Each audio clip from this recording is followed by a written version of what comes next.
आबादी का तकरीबन 2/3 यानी 5 अरब से ज्यादा लोग इंटरनेट का इस्तेमाल करते हैं। इंफॉर्मेशन की बरवक्त रसाई के लिए इंटरनेट पर चलने वाले सोशल मीडिया को इस वक्त सबसे तेज और मुस्तनद सोर्स भी समझा जाता है। एक अंदाजे के मुताबिक इस वक्त तकरीबन 2 अरब वेबसाइट्स मौजूद हैं जो इंटरनेट सार्फिन को मुतल्लका मालूमात या तफरीह फराहम कर रही हैं। लेकिन क्या आपने कभी सोचा है कि ये इंटरनेट कैसे काम करता है? ये अरबों इंटरनेट सार्फिन और 2 बिलियन वेबसाइट्स आपस में किस तरह मुंसलिक हैं?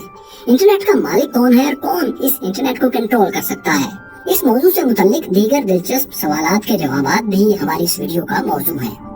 दोस्तों, इंटरनेट की मौजूदा शक्ल जिससे हम लोग वाकिफ हैं, इसके पीछे लाखों करोड़ों कंप्यूटर्स का एक ग्लोबल नेटवर्क कार फरमा है जो मुख्तलिफ लेयर्स की शक्ल में इस नेटवर्क से जुड़ा हुआ है।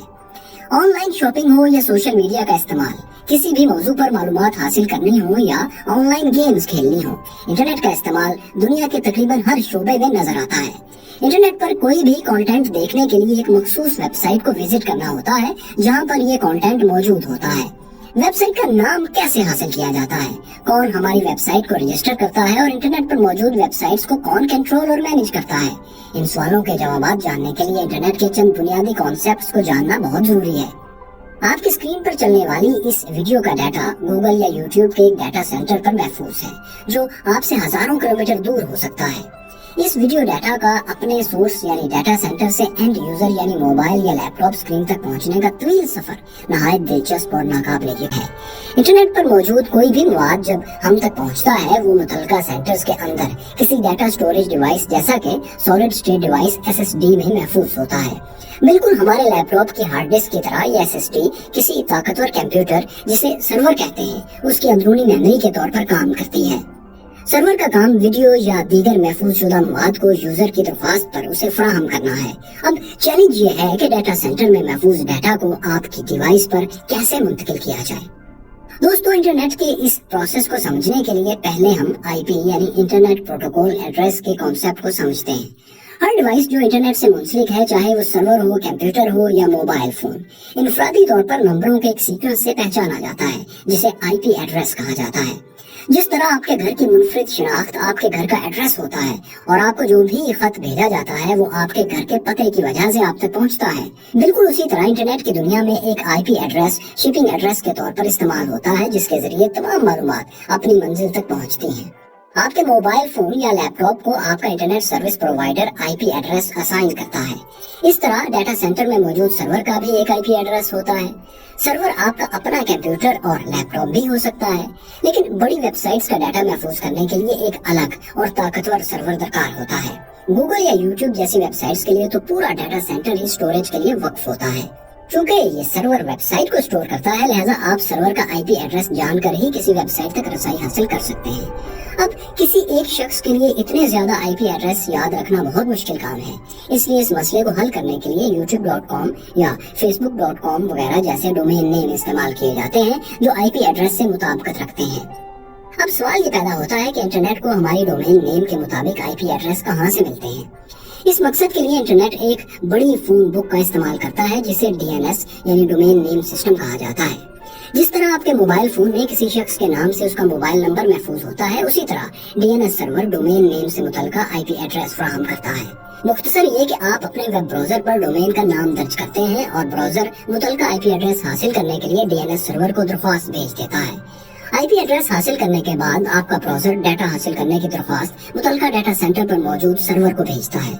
एक बार जब सर्वर को किसी मखसूस वेबसाइट तक रसाई की दरख्वास्त मिल जाती है तो डाटा का बहाव शुरू हो जाता है। दोस्तों, यकीनन आपके जहन में ये सवाल आया होगा कि ये डोमेन नेम कौन असाइन करता है। एक डोमेन नेम के नाम से पूरी दुनिया में एक ही वेबसाइट होती है, लिहाजा कोई तो होगा जो इसको रजिस्टर और मैनेज करता होगा।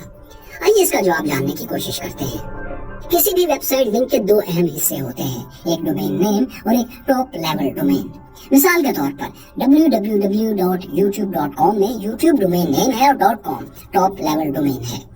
जब आप अपनी कोई वेबसाइट तख्लीक करते हैं तो आपको इसका डोमेन नेम रजिस्टर करवाना होता है।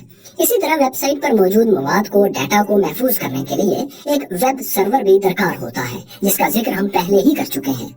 कुछ वेबसाइट्स ऐसी हैं जो आपकी वेबसाइट्स के डाटा को महफूज करने के लिए अपनी खिदमात पेश करती हैं। इन्हें होस्टिंग वेबसाइट्स कहा जाता है।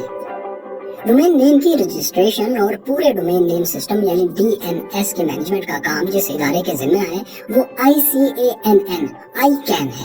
ICANN यानी internet corporation of assigned names and numbers का इंटरनेट की दुनिया में बहुत अहम किरदार है। ICANN ही ये फैसला करता है कि कौन कौन सी टॉप लेवल डोमेन्स हो सकती हैं। टॉप लेवल डोमेन के लिए बाकायदा बिडिंग होती है और जो कंपनीज टॉप लेवल डोमेन्स खरीदती हैं उन्हें रजिस्ट्रीज कहा जाता है। जैसा कि .com डोमेन वेरीसाइन नामी कंपनी की मलकियत है। इसके बाद आते हैं रजिस्ट्रार्स जैसा कि domain.com या godaddy.com। ICANN अपने तस्दीकशुदा डोमेन रजिस्ट्रार्स के जरिए डोमेन नेम सिस्टम यानी DNS को मैनेज करता है।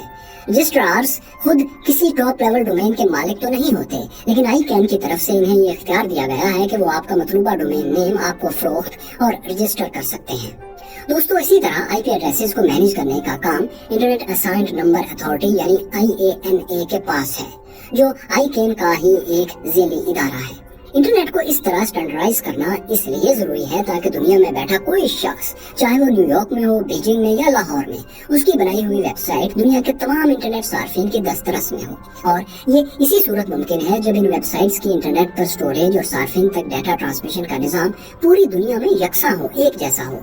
ज़ाहिर ऐसा लगता है कि ICANN अपने वसी तर इख्तियारात के साथ इंटरनेट को मुकम्मल कंट्रोल कर सकता है और शायद ये इदारा ही इंटरनेट का मालिक है, लेकिन दोस्तों ऐसा नहीं है।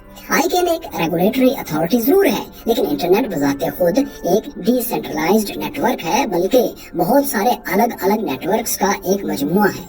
कोई भी कंप्यूटर जो इंटरनेट के साथ कनेक्टेड है वो इंटरनेट को बनाता है और इस तरह इस नेटवर्क में शामिल होकर हर कंप्यूटर या सर्वर एक नेट की तरह एक दूसरे से मिला हुआ है। इस बिना पर यह कहा जा सकता है कि कोई भी इंटरनेट का मालिक नहीं है और हर कोई इंटरनेट का मालिक है।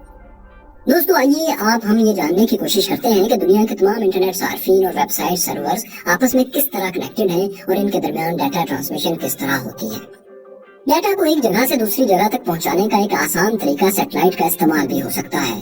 डाटा सेंटर से एक एंटीना के जरिए सैटेलाइट को एक सिग्नल भेजा जाता है और फिर सैटेलाइट से एक सिग्नल आपके मोबाइल फोन पर आपके करीब मौजूद दूसरे एंटीना के जरिए पहुंच जाता है। यहाँ डाटा की तरसील का ये तरीका मुख्तलिफ वजूहात की बिना पर इतना मौजू नहीं है। सैटेलाइट दुनिया के खते इस्तवा यानी इक्वेटर से तकरीबन 36,000 किलोमीटर के फासले पर मौजूद है। लिहाजा डाटा ट्रांसमिशन के कामयाब होने के लिए डाटा को कुल 72,000 किलोमीटर का फासला तय करना होता है। इतनी लंबी मुसाफत सिग्नल वसूल करने में खासी ताखीर का बायस बनती है, जो कि ज्यादातर इंटरनेट एप्लीकेशंस के लिए नाकाबिले कबूल है।